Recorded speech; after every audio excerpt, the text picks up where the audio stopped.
언젠가 한 TV 프로그램에서 전 세계에서 가장 독특한, 그러니까 이제 매우 먹기 곤란한 음식 10가지를 뽑은 적이 있습니다. 그 중에는 두부를 섞여서 만든 중국의 취두부라고 하는 게 있는데, 냄새가 쓰레기 하수구 냄새가 난다고 합니다. 저는 먹어보진 않아서 잘 모르겠는데, 하여튼 왜 섞여서 먹는지는 모르겠어요. 멀쩡한 거를. 또 벨기에의 림버거 치즈라고 하는 게 있는데 발냄새가 난다고 합니다. 사람들 중에 자기 발냄새 일부러 맡아보는 사람들이 있잖아요. 이런 사람들은 아마 뭐 잘 먹을 수 있을 것 같아요. 과일 중에는 이제 듀리안이라고 하는 과일이 있는데 저도 먹어보긴 했습니다. 단맛이 좀 강한데 냄새가 좀 역겨워요. 싱가포르 같은 나라에서는 표지판이 이렇게 되어 있는데 지하철에 듀리안을 가지고 타지 못하도록 되어 있습니다. 이 과일은 들고 타면 안 돼요. 뭐 당연히 이제 우리나라 음식 중에도 소개된 게 있는데 홍어가 있습니다. 전 세계 사람들이 홍어 힘들어하죠. 그런데 우리 홍어가 1위가 아니에요. 홍어보다 더 심한 음식이 있다는데 스웨덴에서 만드는 청어 통조림입니다. 수루스트레밍이라고 하는 요리인데 청어를 2달간 발효시켜서 통조림을 만든다고 합니다. 어느 정도냐면 통조림 뚜껑을 딱 따는 순간 주변 한 10m가 초토화가 된다고 합니다. 그래서 공공장소에서 이 음식을 먹는 건 법으로 금지가 돼 있어요. 그냥 여러분들이 이렇게 공원이나 어디서 이런 데 먹으면 큰일 납니다. 그리고 독일에서는 세입자가 아파트 계단에 이 통조림 국물을 조금 흘렸는데 그것 때문에 법원에 의해 강제 퇴거 명령이 내려지기도 했답니다. 이거는 일반적인 음식이 아니다. 이런 얘기가 나온 거죠. 그래도 이런 음식들은 재료가 이상하진 않아요. 여행 중에 보면 이상한 재료 음식들을 보는데 뭐 구더기가 들어가 있는 치즈라든지 개미를 토핑으로 주는 수프 같은 게 있더라고요. 또 우리나라에서도 먹었던 건데 보시날이라고 혹시 아십니까? 이 달걀을 거의 부화 직전에 병아리가 거의 나기 직전에 삶아가지고 먹는 거예요. 그게 우리나라만 있는 줄 알았더니 다른 나라에도 있더라고요. 오리를 그렇게 하는 경우도 있고, 뭐 달걀을 그렇게 하는 경우도 있고, 뭐 그런 거 아니더라도 번데기라든지 산낙지 같은 거 외국인들이 우리나라에 오면 다들 이렇게 시도해 보려고 하지만 또 즐겁어하는 게 산낙지죠. 막 혓바닥이 붙었다가 막 소리 지르고 하는 거 보면 재밌기도 하면서 좀 우습기도 하고 그렇습니다. 음식은 단순히 영양을 섭취하는 것뿐만 아니라 그 음식을 먹는 삶의 환경을 보여줘요. 그래서 음식을 보면 그 나라의 정치, 종교, 그다음에 주변 환경들, 또 삶을 지배하는 생각들이 담겨져 있습니다. 우리가 잘 아는 대로 힌두교도들은 소고기를 먹지 않죠. 또 돼지고기 삼겹살, 그 맛있는 삼겹살 안 먹는 이슬람 사람들, 뭐 정통 유대인들도 있고, 아예 육식 자체를 거부하는 불교도나 인도의 자이나 교도들 이런 사람들도 있습니다. 이 사람들은 채식주의자들이죠. 다 종교적인 이유가 있지만 중요한 거는 종교가 그걸 금지했다는 게 중요한 게 아니고 무슨 이유에서 어떤 생각으로 그걸 못 먹게 하는가, 왜 그들은 그것을 먹지 않음으로써 무엇을 지키려고 하는가, 이게 훨씬 더 중요한 문제일 겁니다. 현대 와서는 종교적 관점에도 다른 가치관들이 많이 생겨나는데 예를 들어서 베지테리언이라고 하죠. 이 채식주의자들, 또 그 중에서도 좀 더 강하게 이렇게 주장하는 사람들인데 뭐 비건이라고 하는 사람들도 있고, 또 날 것만 먹는 로비건이라고 하는 사람들도 있답니다. 또 과일만 먹는 프루테리언, 뭐 이런 사람들 다 자신이 가지고 있는 이 세상에 대한 어떤 생각들, 정치적 성향이라든지 뭐 동물의 권리라든지 환경에 대한 생각들을 자신의 식습관으로 주장하는 사람들이에요. 그래서 다시 말하면 여러분들이 무엇을 먹는가가 여러분들의 사회적 주장과 유사하다, 이렇게 말할 수 있어요. 그런 생각 없이 드셨다고요? 아닙니다. 우리 먹는 거에는 우리나라의 문화 같은 게 다 들어있기 때문에 우리나라가 표방하는, 우리 민족이 표방하는 어떤 생각들이 음식들에 다 담겨 있는 거죠. 오늘 설교는 음식에 관련된 건데 어떤 걸 먹을 수 있냐, 먹을 수 없느냐 이런 뭐 단순한 질문에서부터 시작하는 것처럼 보이긴 합니다. 그러나 이 주제가 매우 어, 단순한 것 같으면서도 복잡해요. 어려운 주제라는 것을 말씀을 계속 읽다 보면 느끼시게 될 겁니다. 그래서 기존에 혹시 이 성경 본문을 읽고 알고 계시던 것이 있으면 가만히 좀 내려놓고 말씀을 들으시면 좋겠습니다. 그리고 저도 이 말씀을 다루면서 이것이 다룰 게 너무 많아서 오늘 한 주만에 다 말씀드릴 수 없을 것 같아 지금부터 적어도 한 3주간은 이 문제를 다뤄보려고 합니다. 그리고 본문 외에도 10장에도 유사한 내용이 나오고 또 로마서 14장 혹은 다른 성경의 본문들도 우리가 함께 살펴보면서 이 문제들이 어떤 걸 가지고 있는지 생각을 해보려고 합니다. 오늘은 먼저 고린도전서 8장을 배경으로 이해하는 것에서 출발하려고 합니다. 말씀의 서두에 이렇게 나옵니다. 우상의 제물에 대하여는 우리가 다 지식이 있는 줄 아나 지식은 교만하게 하며 사랑은 덕을 세우나니 만일 누구든지 무엇을 아는 줄로 생각하면 아직도 마땅히 알 것을 알지 못하는 것이요. 먼저 말씀의 논점을 잘 찾아야 됩니다. 오늘 말씀의 문제는 구약에 나오는 음식 규례가 아닙니다. 레위기 11장 같은 데 보면 율법의 근거에서 짐승은 발굽이 갈라지고 되새김질을 하는 것만 먹어야 됩니다. 물고기는 비늘이 있는 거 먹어야 되죠. 오징어, 낙지 이런 거 안 되죠. 또 새도 뭐 닭이나 비둘기 정도 먹어야 되지. 맹금류라고 하죠. 육식조류 뭐 이런 거 펠리칸, 뭐 갈매기 이런 거는 안 되는 걸로 이렇게 되어 있습니다.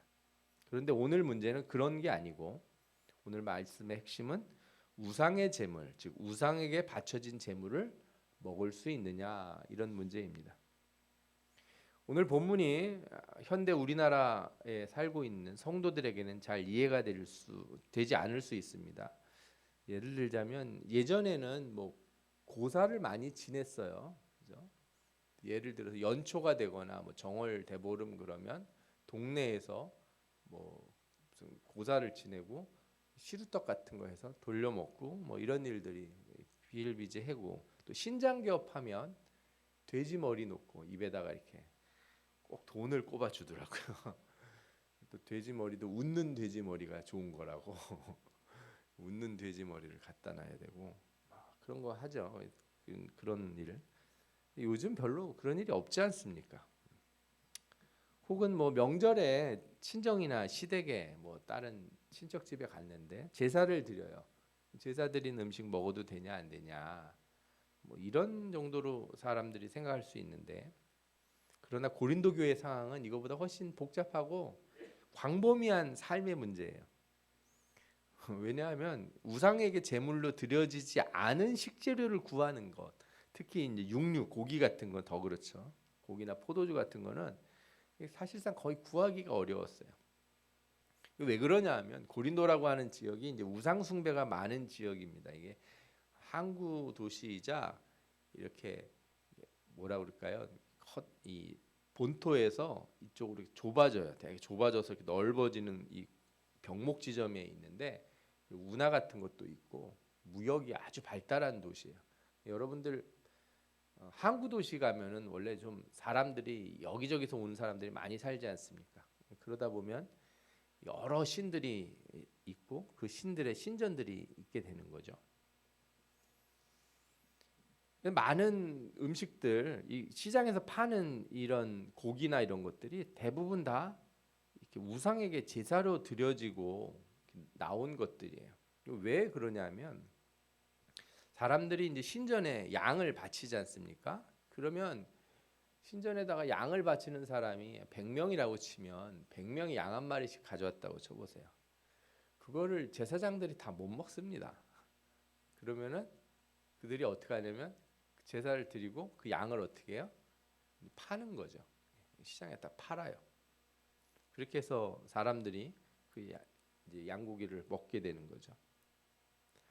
또 이 신전에서는 이렇게 바쳐진 양들을 이렇게 따로 기르는 그 뭐라 그럴까, 제사장들이 가지고 있는 목장 같은 게 있습니다. 양들을 이렇게 어떤 많이 받으니까 양이나 소를 받은 거를 맡겨요. 그러면 사람들이 이제 기르죠. 그럼 그거 길렀다가 팔아야죠. 그거 가지고 있으면 뭐 하겠습니까? 더 나가서 이제 도축업자들도 도축을 아무렇게나 하지 않습니다. 도축 자체가 종교적 방식을 따라요. 지금도 이슬람이나 유대교는 그 전통적인 도축 방식, 그 율법에 정한 도축 방식을 따르지 않으면은 그거를 그들이 먹을 수 있는 고기라고 치질 않습니다. 할랄이나 코셔 이 관련된 음식들은 다 소나 양을 잡기 전에 자기들의 신에게 일정한 종교 의식을 치르면서 도축을 합니다. 그리고 여러분들이 생각해 보실 때 당시에 물론 개별적인 도축업자가 있었겠지만 양이나 소를 누가 제일 많이 잡았을 것 같으세요? 바로 신전에서 일하는 사람들이에요. 우리 성경에서도 보면 성전에 계속 사람들이 제물을 가져와서 제사를 드리잖아요. 그러면 한쪽에서 계속 양이나 소를 잡는 사람이 있는 거예요. 하루 종일. 그죠? 그래 도축을 제일 잘하는 사람들이 다 그런 신전에서 일하는 사람들인 거죠. 그러니까 이 종교와 무관한 고기라는 거, 종교와 무관한 포도주, 참 구하기가 어려운 거예요. 채소는 뭐 그렇다 치더라도 여러분들이 쉽게 생각해서 저 앞에 마트를 갔는데 고기가 다 이거는 뭐 무슨 신전에서 온 거, 이건 어느 신전에서 온 거, 딱지가 다 붙어 있다고 생각해 보십시오. 예수 믿는 사람이 뭘 먹고 살아야 되나, 고기 안 먹고 살아야 되나, 특히 육식을 좋아하는 사람들은 아주 힘들 겁니다. 사실 이 문제는 초대교회 때 처음부터 중요한 이슈였어요. 그래서 교회가 복음이 전파되면서 이방인들에게 전해질 때 다음과 같은 규정을 제시한 적이 있습니다. 성령과 우리는 이 요긴한 것들 외에 아무 짐도 너희에게 지우지 아니하는 것이 가한 줄 알았노니 우상의 제물과 피와 목매어 죽인 것과 음행을 멀리할지어다. 이에 스스로 삼가하면 잘 되리라. 평안함을 원하노라 하였더라. 사도행전 15장 28절에서 29절에 나오는 말씀이에요. 이게 최초의 이방인들에게 전한 규례 같은 거예요. 사도행전 21장 25절에도 나옵니다. 주를 믿는 이방인에게는 우리가 우상의 제물과 피와 목매어 죽인 것과 음행을 피할 것을 결의하고 편지하였느니라. 이런 말씀이 나와요. 두 말씀엔 다 구약의 음식 규례를 얘기하는 게 아니고 우상의 제물, 뭐 피, 뭐 선지 같은 거 아마 의미하는 것 같아요. 당시에도 뭐 여러 민족이나 문화에는 피를 이용한 음식들이 있어요. 우리나라만 선지가 있는 게 아니라 다른 나라가 있고 순대 같은 것도 다 그런 피를 이용한 음식이니까요. 또 목매달아 죽인 것 이런 거 먹지 마라 이렇게 되어 있다는 거죠. 유대 지역이 아닌 이방 지역의 육류가 다 그런 방식으로 유통되고 그런 음식들을 먹었기 때문에 이런 규례를 전한 것 같아요. 바울은 이 규례를 전할 때 가장 먼저 들은 사람들 중에 한 사람이에요. 그러면 여러분들 이렇게 생각하실 거예요. 뭐 그러면 답이 나왔네. 우상의 제물 먹지 말라고 그랬으면 먹지 말아야지. 이렇게 딱 끝을 내면 되는데 성경이 왜 이거를 이렇게 길게 얘기를 할까? 고린도전서 8장 한 장을 다 써가면서 또 로마서 14장을 다 써가면서 또 고린도전서 10장에도 또 이 말씀들이 나오고 곳곳에 이런 거 관련된 말씀들이 나오는 이유가 뭘까? 우리가 좀 생각을 해봐야 됩니다. 가장 먼저 성경이 뭘 가리키는지 한번 보도록 합시다. 8장 4절부터 6절을 보면 이런 말씀이 나와요. 그러므로 우상의 제물을 먹는 일에 대하여는 우리가 우상은 세상에 아무것도 아니며 또한 하나님은 한 분밖에 없는 줄 아노라. 이게 무슨 얘기냐면 사람들이 우상을 섬기지만 사실 우상이라는 건 존재하지 않는다는 거예요. 신은 누구만 계세요? 오직 하나님밖에 없어요. 하나님 외에는 신이 없어요. 신이 없단 말이에요. 그러니 사람들이 뭐 우상을 만들든 뭐라든 그건 실제하지 않는 거예요. 다 뭐예요? 허상이라는 거예요. 허상. 비록 하늘에나 땅에나 신이라 불리는 자가 있어 많은 신과 많은 주가 있으나 그러나 우리에게는 한 하나님 곧 아버지가 계시니 만물이 그에게서 났고 우리도 그를 위하여 있고 또한 한 주 예수 그리스도께서 계시니 만물이 그로 말미암고 우리도 그로 말미암아 있느니라. 아멘. 아무리 세상에 많은 신이 있고 주가 있다고 그래도 모든 만물은 다 누구에게서 났다고요? 하나님에게서. 하나님이 만드셨고 다 예수 그리스도를 통하여 그로 말미암아 존재한다 이거예요. 그러니까 뭐 우리가 어떤 사람이 우상에게 뭘 바쳤단들 우상이 와서 먹습니까? 안 먹는다는 거예요. 예. 귀신이 와서 뭘 먹어요? 안 먹어요. 못 먹어요. 예. 귀신은 식성이 까다로워가지고 뭐 이렇게 밥 차려놓는데 뭐 오른쪽에 놔야지 먹고 왼쪽에 놓으면 안 먹고 막 이런다고 생각하는 사람들이 있는데 그런 일 없습니다. 죽은 분들이 한테 제사를 드린 것도 마찬가지예요. 죽은 사람이 살아나서 뭐 영혼이 와서 그날 그 시간에 와서 밥을 먹고 가지는 않아요. 그런 일은 없습니다. 그러니까 뭐 실제하지도 않는 우상에게 음식을 드렸다고 해서 그 뭐 음식이 뭘 바뀌기를 했겠습니까? 뭘 변하기를 했겠습니까? 음식에 무슨 영혼이 들어갔겠습니까? 그런 일은 없다는 거죠. 그래서 음식은 사람을 이렇게 더럽게 하거나 사람을 뭐 이렇게 바꾸는 게 아닙니다. 예수님도 가르치신 바 이렇습니다. 마태복음 15장 11절에 입으로 들어가는 것이 사람을 더럽게 하는 것이 아니라 입에서 나오는 것이 사람을 더럽게 하는 것이다.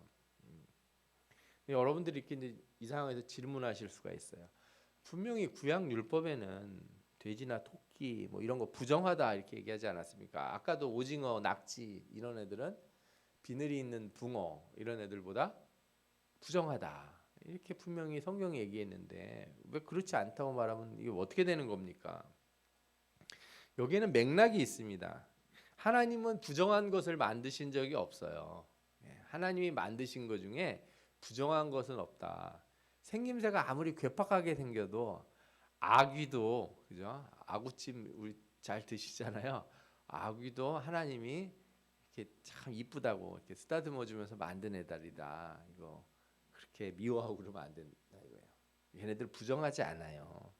뭐 왜 그러면 이런 규정을 주셨냐면 하나님이 하나님이 택한 백성에게 구별됨을 실천할 수 있도록 주신 장치예요.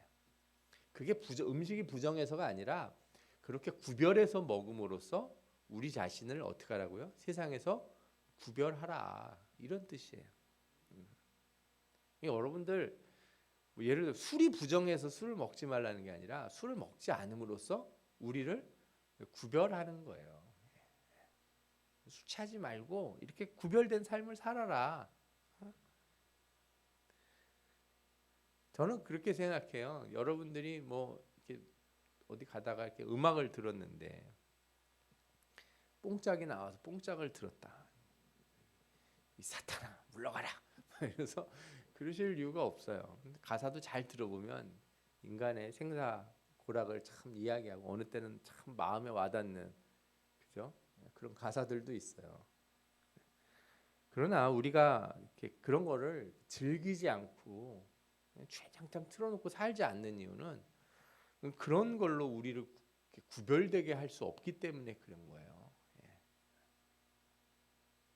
만약에 만약에 그런 것을 우리가 전혀 듣지도 말아야 되고 건들지도 말아야 되고 한다면 우리 교회 안에 있는 물건 하나조차도 사실은 이렇게 둘 수가 없어요. 어떤 사람이 어떻게 만들었는지 알 수가 없잖아요. 그죠? 어떤 사람이 물건을 만들었는데 이런 공산품 만든 사람 중에 그죠? 담배를 피다 만든 사람도 있고 술을 먹는 사람이 만든 것도 있고 별의별 것들이 다 있지 않습니까? 우리는 살 수가 없어요. 그러니까 그런 식으로 생각하는 거는 너무 문자적인 해석이라 이거예요. 본질적으로 세상에 부정한 것, 더러운 것이 있는 게 아니라 그걸 가진 사람의 마음, 그걸 가지고 행하는 인간의 자세에 부정함이 있는 거예요. 여러분들이 잘 생각하셔야 돼요. 음식도 마찬가지입니다. 하나님 외에 다른 신이 없는데 인간이 뭐 음식을 먹는 게 그게 무슨 문제가 있겠습니까? 그래서 10장에 이런 말씀도 나와요. 무릇 시장에서 파는 것은 양심을 위하여 묻지 말고 먹으라.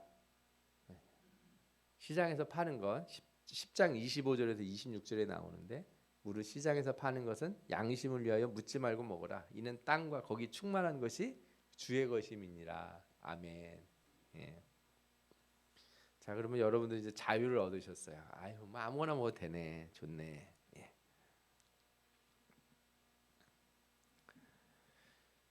그래서 여러분들이 뭐 어디 가서 뭘 사서 먹는데 누가 물어볼 때, 그죠? 예. 시장에 가지고 돼지 머리를 하나 사가지고 이렇게 들고 오는데 그거 뭐냐 이렇게 물어보면 그냥 샀어 이렇게 얘기하실 수가 있는데, 성경은 그 부분에 있어서는 약간 주의를 가지라 이런 얘기가 나와요. 불신자 중에 누가 너희를 청하여 너희가 가고자 하거든 너희 앞에 차려놓은 것은 무엇이든지 양심을 위하여 묻지 말고 먹어라. 남의 집에 갔는데 뭐 차려놨어요. 묻지 말고 먹으라는 거예요. 예수 안 믿는 사람하고 이제 전도하려고 친해지려고 집에 갔는데 이분이 뭘 막 차려놨어. 분위기가 이상해. 야, 이거 제사상에 올라가지 않으면 거의 만들지 않는 음식인데 그래도 묻지 말고 어떻게 하라고요? 먹으라는 거예요. 여러분들이 신앙에 자유가 있다는 것, 그렇죠? 이걸 잘 누리시기 바랍니다. 아무도 여러분들의 자유를 뺏을 수 없습니다. 그런데 이제 말씀을 잘 보면 단어가 하나 추가되어 있죠. 무슨 단어가 들어 있습니까? 양심이라는 단어가 들어 있어요. 이게 세상에 하나님밖에 없다는 이 참된 지식을 모든 사람이 가지면 좋은데 안 그런 사람이 있고, 또 알지만 나는 알아요. 하나님밖에 없다는 걸 아는데 어려서부터 본 게 있어.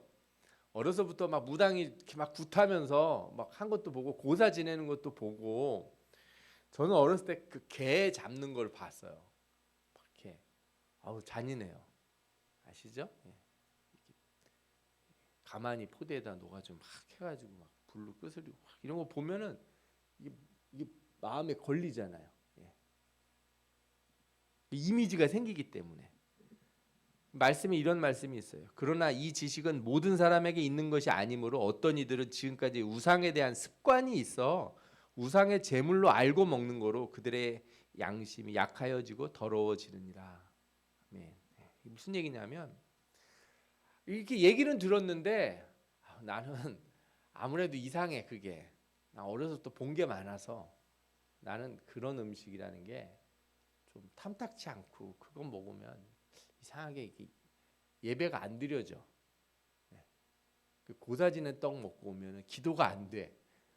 뭐 그럴 이유도 없지만 마음에 그럴 수가 있다는 거예요. 그게 현실적인 거예요. 그게 현실적인 걸 인정해 주는 거예요. 아무리 자유가 있더라도 사람들 마음속에 이 우상에 드린 제물을 먹는다는 것이 우상과 교제하는 것이라는 기존의 의식이 있다면 우리가 굳이 꼭 그걸 고집해서 먹어야 될 이유가 있는가? 마음에 깨름직한데 그거 먹어서 그렇게 유익할 것도 없을 텐데, 성경에 똑같이 얘기를 합니다. 음식은 우리를 하나님 앞에 내세우지 못하나니 우리가 먹지 않는다고 해서 더 못 사는 것도 아니고 먹는다고 해서 더 잘 사는 것도 아니니라. 8장 8절에 이렇게 말씀하고 있어요. 그거 먹어서 내가 더 잘 사는 것도 아니고 안 되는 것도 아니니까, 그걸 먹었다고 내가 하나님 앞에 뭐 똑바로 서는 것도 아니고 그런 것도 아니니까 어떻게 하라는 거예요? 그러지 마라. 다른 파장이 미치는지 다른 사람들한테 영향을 주는지 그걸 좀 생각해 봐라. 이게 자유를 가진 사람이 갖는 태도라는 거예요. 이 문제를 좀 쉽게 생각하면 이래요. 예를 들어 수태국밥집이 어떤 집이 가게를 열었다고 치죠. 국밥집 주인이 돼지 머리를 놓고 입에 돈 물리고 절하고 시루떡 찌고 그래서 그 고사떡을 막 돌리는 거예요. 그죠? 대부분 그렇게 하면 장사가 잘 된다고 생각하죠. 무늬에 북어도 실로 이렇게 묶어놓고 이렇게 하잖아요. 근데 제가 이제 길을 가는데 그분이 사장님이 안녕하세요 하면서 저한테 그 시루떡을 줬어요. 그럼 저는 먹어야 될까요? 말아야 될까요? 저는 예수 믿는 목사입니다. 이런 우상에게 절한 음식은 절대로 안 먹습니다. 도로 가져가세요. 이렇게 얘기해야 되나요? 아니면 감사합니다. 하나님의 은혜가 충만하실 줄 믿습니다. 저도 순대국밥 먹으러 한번 갈게요. 이러고 받아가는 게 좋을까요? 만약에 얼떨결에 받았는데 권사님이 봤어요. 아니 우리 목사님이 저 고사떡을 가져간단 말이야. 그럼 권사님이 받기 때문에 제가 받았지만 가다가 슬쩍 버려야 되나요? 음식물 쓰레기통에. 아유, 아까운 거를.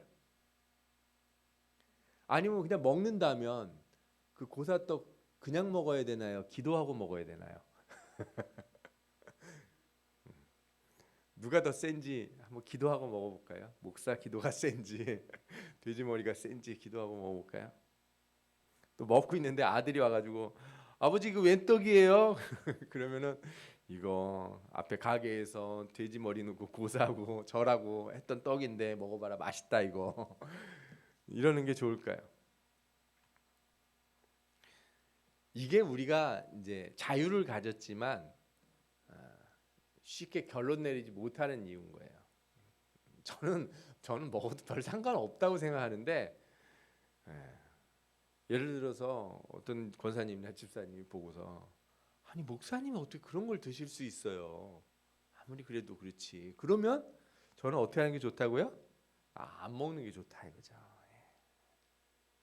안 믿는 사람이 저분 목사님인데 저분 교회 권사님인데 저걸 받아가서 먹는다고? 어머 그냥 사람은 먹는 거 앞에 뭐 다 내려놓나 보네. 뭐 이런 생각을 만약에 누가 한다면 그거 굳이 그렇게 먹어야 될 이유가 있나요? 먹어서 뭐 무슨 유익이 있다고? 나한테 자유가 있어도 다른 사람들을 실족하게 하면 안 된다. 아멘. 예. 그런즉 너희의 자유가 믿음이 약한 자들에게 걸려 넘어지게 하는 것이 되지 않도록 조심하라.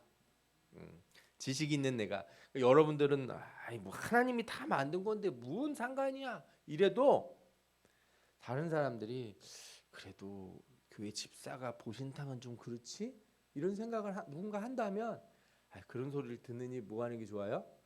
안 먹는 게 낫다. 안 먹는 게 낫다. 아무리 몸이 뭐 안 좋다고 뱀탕을 먹는 건 좀 그렇지 않나? 그러면 어떻게 하는 게 좋아요? 안 먹는 게 낫다.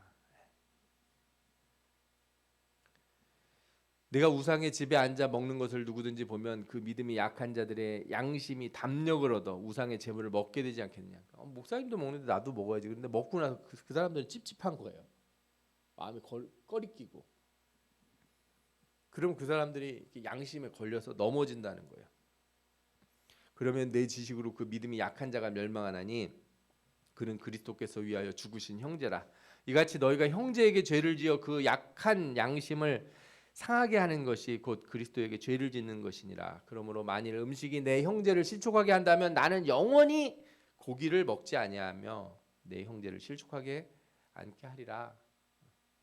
내가 사람들이 나 때문에 이렇게 마음의 상처를 입고 혹은 신앙에 실족하게 되고 그럴 것 같으면 나는 어떻게 하겠다고요? 평생 고기 안 먹고 풀만 먹고 살겠다. 본문의 결론이 나오죠. 우리에게 주어진 자유가 아무리 있더라도 믿음이 없는 사람들, 특정한 상황이나 경험으로 인해 부정적인 생각을 가지고 있는 사람들이 있다면 우리는 그 자유를 우리 자신을 위해 쓰지 말고 다른 사람들을 위해 쓰라. 아멘. 그렇게 사시기 바랍니다. 이거는 여러분 먹는 거에만 해당되는 게 아니에요. 이게 무엇을 먹느냐에만 해당되는 게 아니고 예를 들어서 어디서 먹느냐, 언제 먹느냐, 어떻게 먹느냐 다 해당이 되는 거죠. 내가 집에서 혼자 먹을 때랑 공공장소에서 먹을 때랑 여행지 가서 먹을 때랑 뭐 다 다른 거예요. 또 먹는 방법도 다 다른 거예요. 평상시에 먹을 때랑 뭐 장례식장에서 먹을 때랑 뭐 예를 들어 날로 먹을 때랑 익혀 먹을 때랑 또 누구랑 같이 먹느냐 이것도 다 달라요. 먹는 것만 그런 게 아니라 아까 제가 드리고 싶었던 것 중에 하나가 이거예요. 우리가 물건 사는 것도 그래요. 크리스찬이 사지 말아야 될 물건도 있는 거예요. 사실은 뭐 물건이 무슨 문제겠습니까? 그러나 안 사는 게 좋은 것 같은 물건도 있는 거죠. 내가 그런 걸 샀을 때 사람들이 의아하게 생각할 수 있는 것들. 그런 것들은 우리가 아무리 자유가 있더라도 그런 걸 살 필요가 없는 거죠. 예전에 그 분당에 있는 큰 교회 목사님이 그 얘기를 하시는 거예요. 자기 자녀들이 아빠 때문에 너무 힘들었다는 얘기를 한다는 거죠. 예. 아버지가 목사니까 딸들, 아들들이 어디 뭐 놀러도 못 가고 뭐 한다고 그러면은 참 눈총을 많이 받는 거죠. 저희 교회는 눈치를 별로 안 주는 것 같아서 좀 걱정이긴 한데 눈치를 좀 받아야 되긴 해요. 이게 참 어려운 거죠. 왜 내가 예수 믿는 그 사람 정도가 아니라 목사, 또 유명한 목사님, 아주 큰 교회 목사님의 아들이고 딸이고 그러니까 행동에 조심하는 거예요. 슈퍼마켓 갔을 때도 사람들 눈에 안 띄게 가고 싶다는 거죠. 내가 물건 고를 때도 누가 안 봤으면 좋겠는 거예요. 하다못해 음식에 우리가 뭐 비린내 없애려고 뭐 청주라든지 이런 걸 뿌릴 때가 있잖아요. 그런 것도 살 때 제가 만약에 그런 걸 사면 사람들이 물어보면 뭐라 그래야 돼요? 아 이거요, 내가 조기에 뿌리려고 이 말을 해야 되는 거예요. 말하자면 네. 이런 일이 있는 거죠. 이게 목사님은 그런 얘기를 하면서 이런 얘기를 하시더라고요. 너희들 목사 아들로 목사 딸로 사는 거 힘들지? 그러면 당사자에는 목사는 얼마나 힘들겠냐? 예. 우리가 이 자유를 가질 때 사실 그 자유를 잘 사용해야 되기 위한 그 지혜가 필요해요. 하나님 앞에 항상 기도하면서 나는 꺼리낌이 없지만 나는 문제가 없지만 혹시라도 누군가에게 문제가 되지 않게 항상 주의하는 여러분들 되시기 바랍니다. 예. 마지막으로 성경은 양심을 지키며 다른 사람을 곤란하게 만들지 않는 방법에 대해 사전에 아느냐, 미리 아느냐 모르느냐를 되게 중요하게 보는 거예요. 아까도 우리가 읽은 말씀 중에 이렇게 묻지 말고 먹으라는 말씀이 있잖아요. 묻지 말고. 묻지 말고 알려고 하지 마라 이거죠. 굳이 그런 걸 따지고 그러지 마라. 그러니까 제가 떡을 받을 때 그게 고사떡인지 아닌지 몰랐으면 그냥 먹어도 아무 문제가 없는 거죠. 근데 주시는 분이 이거 고사떡이에요 이렇게 주면 저도 뭐라 그래야 돼요? 저는 목사예요 이렇게 얘기를 해야겠죠. 혹시라도 꺼리끼는 게 생기지 않도록 정중히 거절할 필요가 있는 거죠. 비슷한 일이 있었는데 제가 예전에 중국에 갔을 때 그곳 분들이 대접을 했어요. 사업하느라고 저뿐만 아니라 뭐 여러 업체 막 해가지고 한 여러 명이서 식당에 가서 먹는데 음식이 막 나오는 거예요. 근데 뭐 한쪽에서는 중국어로 얘기하고 한쪽에서는 영어로 얘기하고 한쪽에서는 한국말로 얘기하고 막 떠들고 있는 과정에 음식들이 나오니까 그냥 먹는 거죠. 근데 어떤 음식이 나왔는데 코다리 조림 맛이 나는 거예요. 너무 맛있어요. 딱 모양도 이렇게 코다리 조림 같은 모양이 좀 작은 사이즈가 작은. 근데 실뼈가 너무 많아요. 아유 맛은 좋은데 이게 실뼈가 너무 많다. 그러면서 혼자 중얼거리면서 먹고 있는데 한참 먹고 있는데 통역하는 친구가 갑자기 저한테 얘기를 거는 거예요. 그 뭔지 알고 드시냐고 그래서 맛있는데 뭔데 그랬더니 뱀이라는 거예요.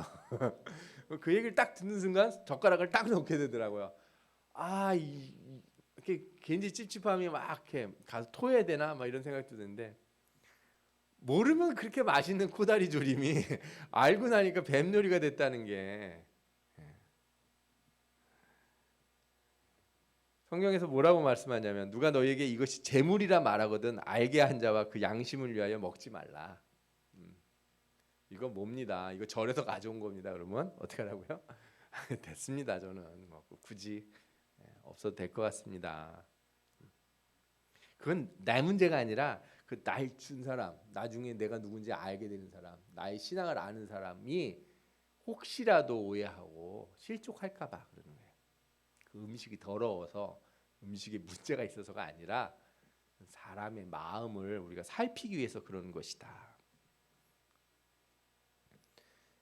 그래서 고린도전서 10장 23절에서 24절이 요약을 딱 해줍니다. 뭐라고 하냐면 모든 것이 가하나 모든 것이 유익한 것은 아니요 모든 것이 가하나 모든 것이 덕을 세운 것은 아니니 누구든지 자기의 유익을 구하지 말고 남의 유익을 구하라.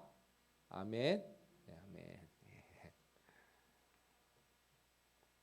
이 문제를 잘 확대해 보시면 우리가 할 일이 되게 많아요.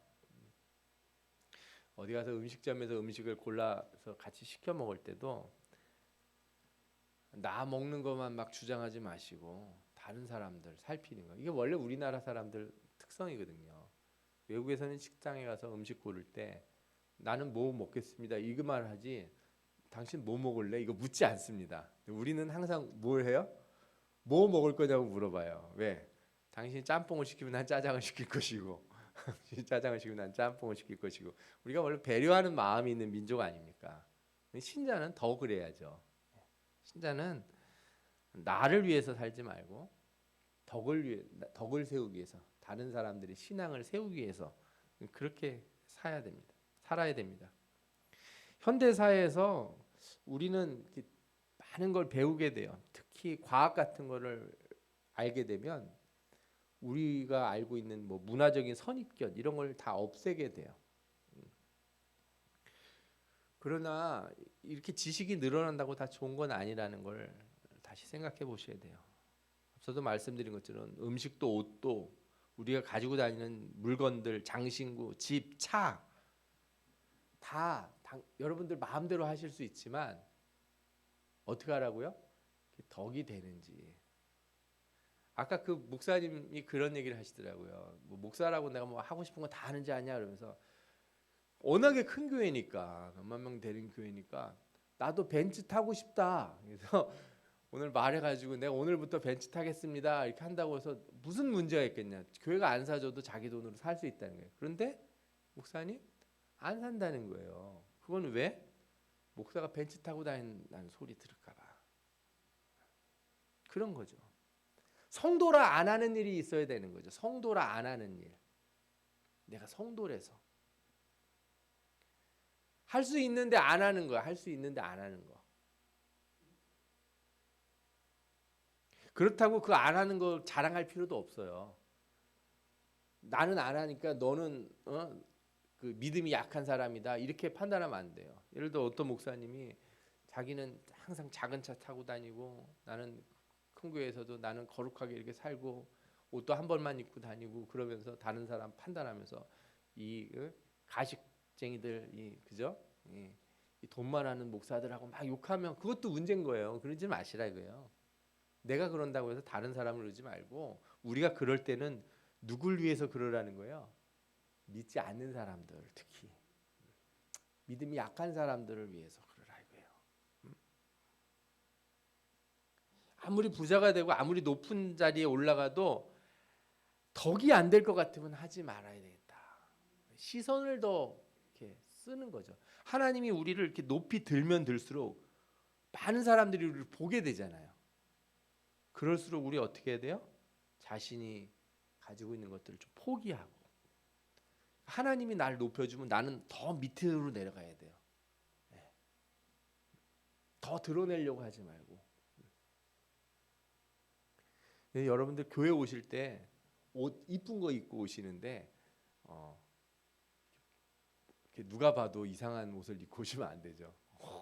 저거 몇 백만 원짜리래 막 이런 거 있어도 사시지 않을 거예요 아마 여러분들은 그런 분들 아니니까. 무슨 말을 하는지 제가 예를 하나씩 안 들어도 대충 다 짐작을 하실 것 같아요. 그러니 여러분들이 유의가 없을 것 같은 거 포기하는 게 좋은 신자다. 이 점을 잊지 마시기 바랍니다. 오늘 바울은 형제를 실족시키느니 평생 채식주의로 살겠다 이렇게 말했습니다. 이 말이 간단한 말이 아닌 거예요. 제가 성화에 대해서 말씀드리면서 어떻게 싸우라고요? 피 흘리기까지 싸우라 이런 말씀을 드렸어요. 근데 여러분 다른 걸로 피 흘리기까지 싸우려고 그러지 마시고 이런 걸로 참으려고 한번 애써 보시기 바랍니다. 이런 걸로 한번 내가 참아야겠구나. 참는다는 게 피 흘리기 싸운다는 게 무슨 복음 들고 나가서 막 어디 가서 외치고 그죠? 전도하다가 막 돌에 맞고 이런 문제가 아닌 거예요. 진짜 힘든 건 이런 거야. 내가 마음에 결정한 뒤로는 내가 그 뒤로는 탁 끊고서 절대로 안 한다. 응? 내가 한번 마음에 딱 먹고 내가 이거 나한테 유익도 없는 거 뭐하러 하냐. 탁 버리고서 그때부터 안 하는 거 이게 뭐 하는 거예요? 피 흘리기까지 싸우는 거예요. 이게 피 흘리기까지 싸우는 거예요. 어른들에게는 그런 거예요. 사고 싶은 거 안 사는 것도 피 흘리기까지 싸우는 거예요. 학생들이 게임하고 싶은데 안 하는 것도 뭐예요? 피 흘리기까지 싸우는 거예요. 예? 내가 더 뭐 내세우고 더 번쩍거리고 살 수 있지만 안 하는 것도 다 뭐예요? 피 흘리기까지 싸우는 거라 이거죠. 여러분들이 자유를 갖지만 책임 있는 자유를 가졌다는 것을 잊지 마시기 바랍니다. 마지막으로 말씀을 읽고 마치겠습니다. 그런즉 너희가 먹든지 마시든지 무엇을 하든지 다 하나님의 영광을 위하여 하라. 유대인에게나 헬라인에게나 하나님의 교회나 거치는 자가 되지 말고, 교회 거치는 사람 되지 말고, 나와 같이 모든 일에 모든 사람을 기쁘게 하여 자신의 유익을 구하지 아니하고 많은 사람의 유익을 구하여 그들로 구원을 받게 하라. 아멘. 여러분들의 삶의 행동과 결정에 하나님의 영광과 사람을 구원하고 살리는 복음의 그 놀라운 유익이 있기를 축원합니다. 아멘. 기도